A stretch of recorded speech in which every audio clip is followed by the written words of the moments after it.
I'm in Salad and I saw Man of Steel. It is directed by Zack Snyder. And this is my first introduction to the Snyderverse. And also, if you haven't seen this movie, I'm going to spoil it for you. So spoilers ahead. And the movie starts with the literal birth of not Superman, because that's a human term, but Kal-El is his Kryptonian name, his name. I like the names. They have a little hyphen. Hyphen names are cool. Why aren't there more hyphen names? But anyway, it literally starts with the birth of good old pal Kal-El, and Krypton it seems to be exploding and under a bunch of military war. Military leader kind of like turned. It's I guess it's like whole military unit against the Elders, because the Elders didn't do anything about the imminent danger because of all the fracking that they do. Fracking is bad, don't you know? Global warming. Yeah. That's what I got during this movie. That's the vibes that I got. Oh, global warming's bad. So they gotta eject Kal-El. Just get him out of here. But actually, good old pal General Zod really wants that baby. That baby seems very delicious to him. He really makes sure that he just... I'm gonna make sure to shoot him out of the sky, but he doesn't. He fails. And guess where Kal-El lands? He lands in Kansas, and now he's no longer Kal-El. He's now Clark Kent. And it's a shot... okay, this is a pretty jarring shot from the spaceship crashing into the ground to a transition of him like working on a fish boat. He's just kind of like being about, I guess, just kind of like doing any tough job that he could find just to have like some sort of purpose. Because then there's like flashbacks to illustrate, oh, he was actually picked on Aladdin school for being different, but he couldn't hit anyone or else people would die. And so he made an active decision not to hit people. And I'm like, I like that. That's cool. But also his dad was often like, maybe you shouldn't reveal your powers to everyone. Especially true in one case where some bus, a school bus specifically, gets a flat tire. The same bus that Clark Kent is on. And they go into the river and they all start drowning. And then Clark saves the bus full of children from drowning, and I find that noble. But his dad is like, no, you shouldn't have done that. You revealed your power to too many people. So I'm just like, maybe, do you really value the lives of like 10 people less than the hypothetical that if everyone knew about Superman that they would freak out? I mean, that's a valid thing to think, honestly.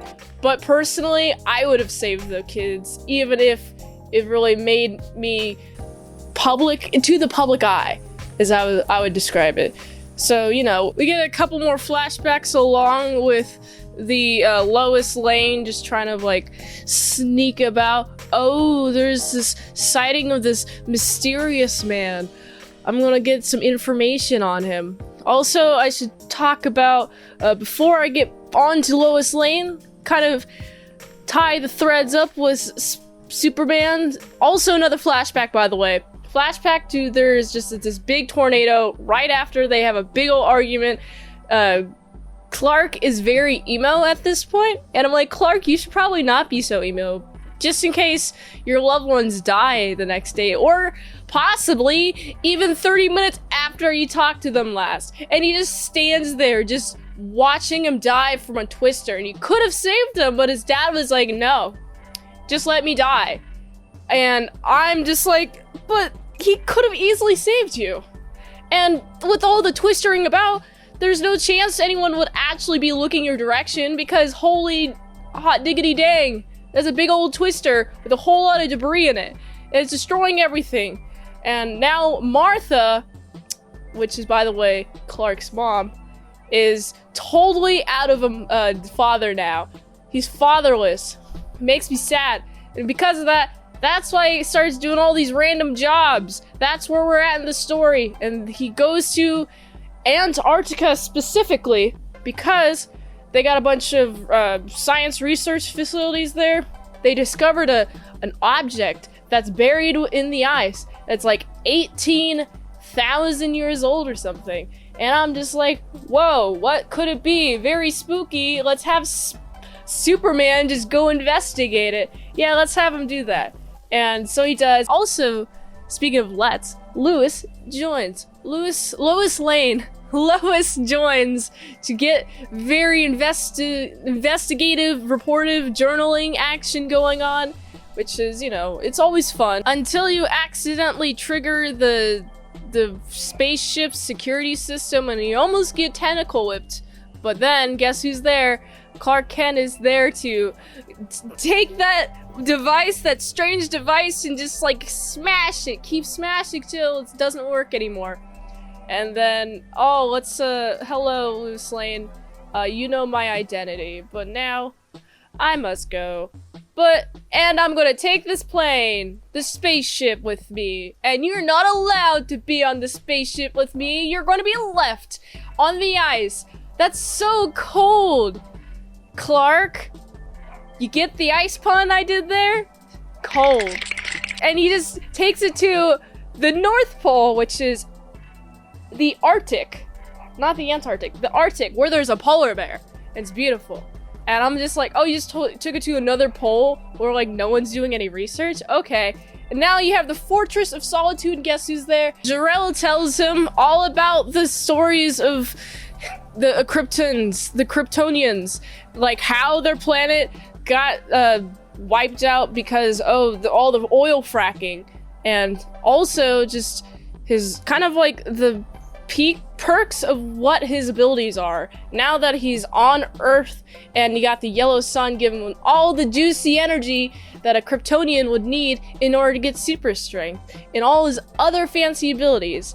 And I really like the fact that, oh well, would you look at that, he is shown to have to deal with the puberty of his X-ray ability, just like kind of randomly showing up, plus like what's super fun. I mentioned this detail because it's a detail that's given to the other Kryptonians that show up to Earth, and I really like that detail, that they're like struggling with the pain of like pretty much puberty, because like Earth puberty is what I would call it, because they kind of go to Earth and then they hit the Kryptonian puberty. Yeah, that's what it's called. And they have to like suffer. So he's talking to Jor-El, and Jor-El's like, oh well, here's a bunch of information. Superman's like, all right, well, I gotta really step up. I really have to step up and be Earth's protector. And Lois Lane, I mention her again because she's just really trying to get this information on who this mysterious alien man is. Even talks to someone who knows Clark, and then that person leads them to the Clark family. It leads them to the Clark It leads them to the Clark home. And I'm just like, why invade a woman's privacy like that? I mean, come on. Why? I don't approve of this privacy invasion. So after Lois Lane shows up at Martha's house and is like, hello, I'm here to talk to you about your son. Of course, Martha is like, come on, why? But it's like, she could be cold reading you. Why give her any information? Am I right? But you know who actually shows up? Clark Kent. Clark Kent shows up right at the gravesite of Jonathan Kent. And I'm like, how does Lois Lane know that he's gonna be there? But it doesn't matter. No, it doesn't. All that matters is that Clark Kent probably overheard them, so I'm probably not accounting for that. But hey, look, please do not dox me. Please. I'm actually going to do a good thing. I'm here to do good things. I'm here for humanity. And luckily Lois Lane is like, alright, well, I'm going to drop the entire journalistic attempt. No more. But when she was upset that it didn't get published, she sent this paper. I'd say it's like a paper length. Just this whole paper to like a rival journalism, like a rival newspaper or something. And so that newspaper posts that, and now it's all over the news that there's somebody alien, but actually there is. You got General Zod had escaped the Phantom Zone that he was cast to for treason against Krypton. And guess what happens? Well, this seemed to be the safest place for them. So I'm glad they kind of stayed there. But also, they escape, they have a bunch of terraformers, and they're going to terraform the planet to be more like Krypton, and they start with one on the Indian Ocean, and I really like the graphics here.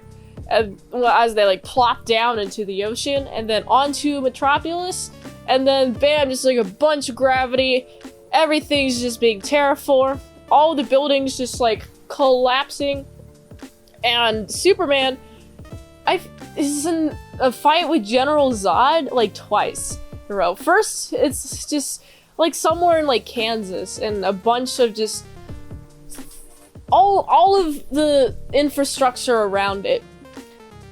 The first fight between Superman and Zod is just a bunch of infrastructure in Kansas. It's just being destroyed. Just like a bunch of fields of farming. Plus, like, Smallville is pretty much destroyed. And I'm like, oh, goodness gracious. How? Why? Please, that's your local community. They don't have millions of dollars. Like, no one person has millions of dollars to fix Smallville. Unless there was somebody who could actually fix Smallville. But not in this movie. In this movie, there's just so much destruction and death going on. They even moved to Metropolis after Lois Lane is captured, and also Superman as well. But actually, Lois Lane is able to free Clark.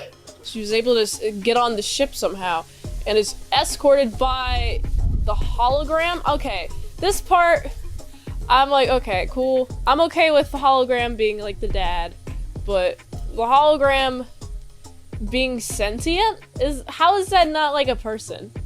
I don't quite get it. And then that person knows where all of the ship stuff is. Well, that makes sense.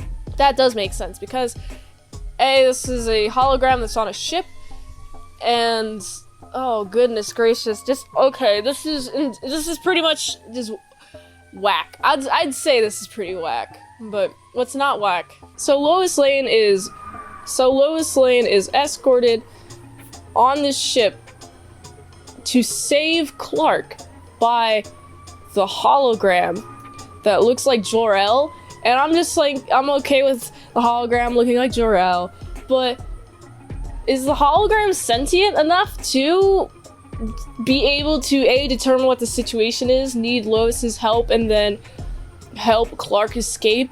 Or is he just kind of like there to be the person that helps Lois help Clark? Or exposition dump? I digress though, because this movie is pretty entertaining at this point, including another fight battle in Metropolis while there's a whole operation to drop the ship, Clark's ship, onto this terraformer, pretty much ensuring that there's like a bunch of like suicide by the military guy who's doing the plane, and also a bunch of deaths. But there's a bunch of people already dying, and I really like the dramatic tension where somebody's stuck in some rubble, and they're about to get caught by the gravity well, about to get pulled up and sucked up and terraformed. But then Superman is there to stop the gravity well, stop the terraformer, and instead fly straight into it and get himself to have the thing explode.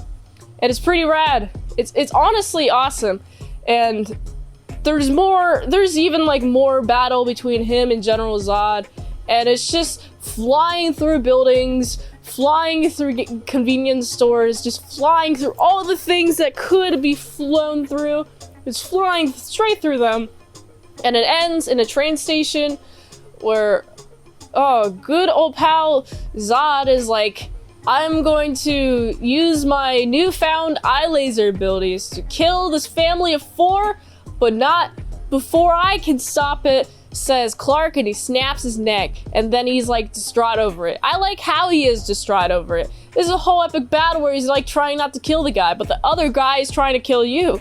So I think it is justified for Superman to kill General Zod in this instance. I also find it really human that he just mopes and mourns, kind of, and it's just, he feels bad. He killed somebody. Lois is there.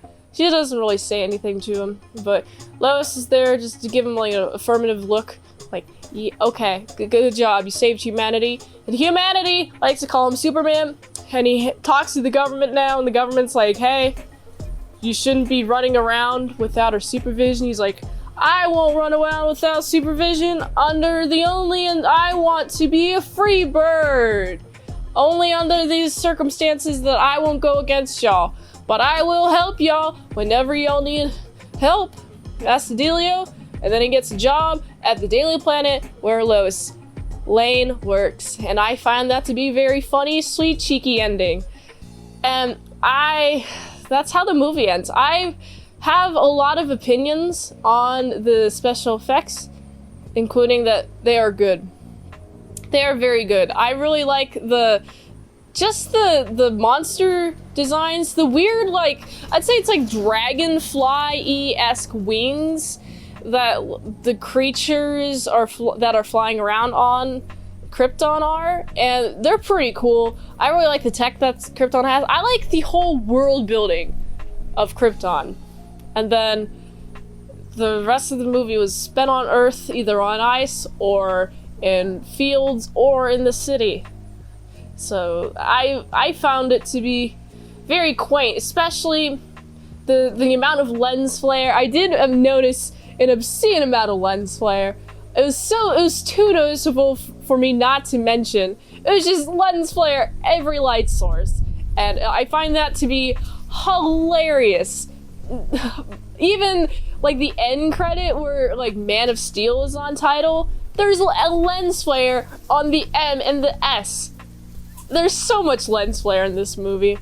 I do enjoy the development of Krypton. I wish there was a little bit more development with like Superman, just like as like how he was growing up. More than like he got picked on as a kid and he kind of held his strength during a lot of it. Even during like bar scenes where you got people throwing alcohol at him, he has to like reserve his cool. But I just wish there was a little bit more of development between Clark and Jonathan's relationship as well. I mean, there was a little bit.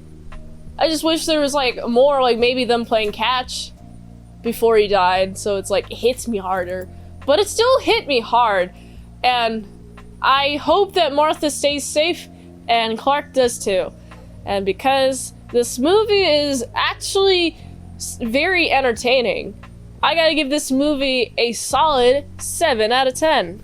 If you like this review, be sure to like, comment, subscribe, and share this video with everyone you know. The ultimate goal of this channel is for me to become an expert movie reviewer. So request a movie for me to review in the comments below, or you can fast track a request at patreon.com/ASCpresents for $20 a month for one movie review per 1 month.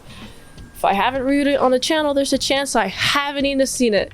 Or $3 a month at patreon.com/ASCpresents for some daily vlogs, all at patreon.com/ASCpresents. And if you want to help support the daily grind, you can go to my link tree right here for some NSFW content, for some daily sets, all at this link tree. It really helps with the daily grindiness of everything.